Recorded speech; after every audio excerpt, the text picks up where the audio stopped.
I think he didn't like Como because there were too many relatives, and they sort of were overbearing, and he didn't have time to do what he wanted to do.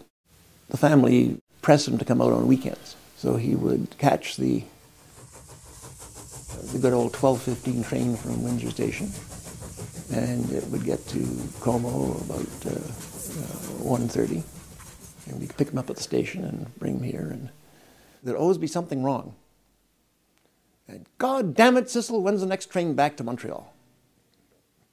Which would be the 4:19. He knew that. But he knew that he could make the train if he really put his foot down, but he never went back to Montreal. He stayed the weekend. He was very well known for his outspoken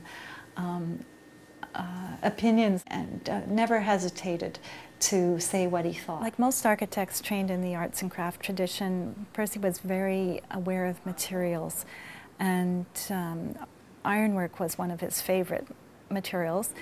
And he would incorporate ironwork details into many of his projects. And most of them had natural motifs, such as leaves and birds and flowers and so on. One of the most interesting ones is a little trellis that he designed for the garden of his mother-in-law at Greenwood. Percy was a very accomplished artist. In fact, he was equally at ease with watercolor, oil painting, pencil drawing, pen and ink drawings, and there's an amazing legacy of architectural drawings that he's left behind. When he was traveling, Percy would often stop and do a watercolor, and he had an amazing sense of color, and I think that really comes across in this very nice view of the Ursuline convent in Trois-Rivières. He learned how to paint, learned his craft, if you will, in the time before photography. So he believed that everything should be exactly right. He believed that a picture should be a picture of what was actually there, and there was no room for artistic interpretation. It had to be just the way it was.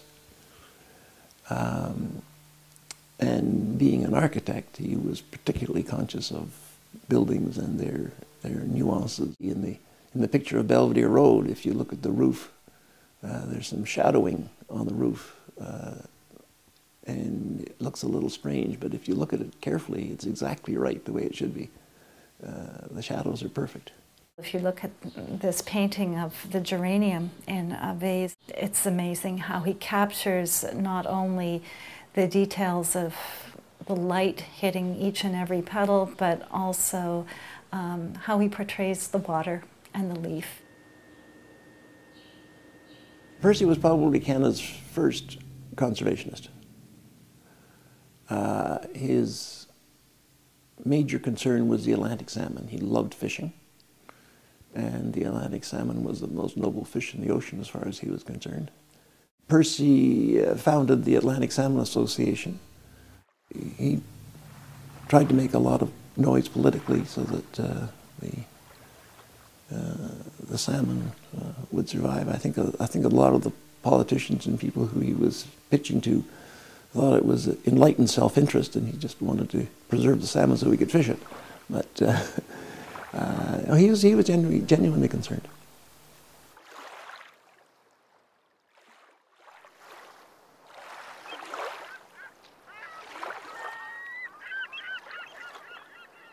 He wanted to teach me how to cast, so I used to practice down the lawn here with no bushes that I could get in, and just wave the line back and forth and wait a second, get it going a couple of times, then you could put it down wherever you wanted. Flick. You gotta flick it.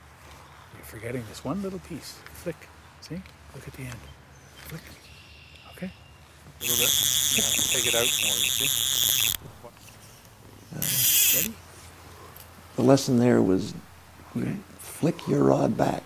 Don't flick it forward right away. Okay. Wait for the line to follow it, get out behind, and then you move it forward. Bring it up fast. Up that fast. was, to get the timing right took some work.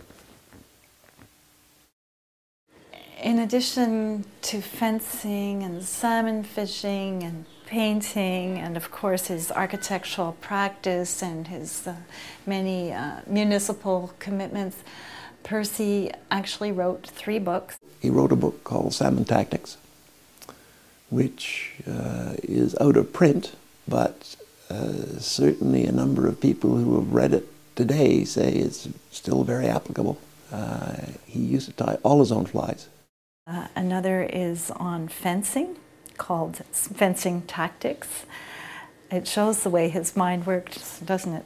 And then his final book was a treatise on design, where he talks about design in its widest sense, in particular as it relates to architecture. He loved to doodle, and he was an excellent draftsman and artist, so there were lots of illustrations in each and every book. Susan Wagg wrote an amazing book about Percy's architecture, and there's quite a lot about Percy the man as well. It was published in 1982, at the same time as there was an exhibition of his work at the McCord Museum. And it's called Percy Erskine Nobbs, Architect, Artist, Craftsman. And she did a fabulous job in really discussing the diversity of his architectural projects, his planning project, and all of his other interests. Well, people used to come up to visit him in Belvedere Road, and you leave with your tail between your legs, or you leave on the best of terms, and he'd say, "Now come on downstairs to the living room and we'll look at some of the things. And if you spied something you like, he'd give it to you." And Cecil would come along a few days later and say, "Percy, have you seen that vase?" "Oh yes, I gave it to so-and-so." "You can't do that, that was a wedding present." So off he'd go, and wouldn't bat an eyelid, he'd just give these things away willy-nilly.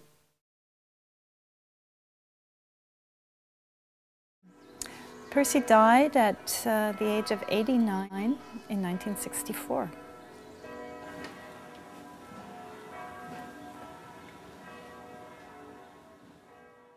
I think Percy Nobbs will be remembered for his extraordinary diversity and his skills in so many things.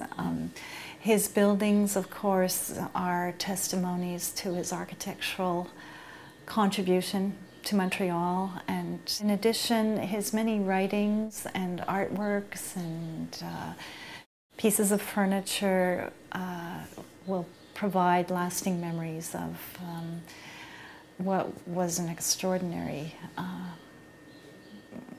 Renaissance man. Absolutely, real character, no doubt about it.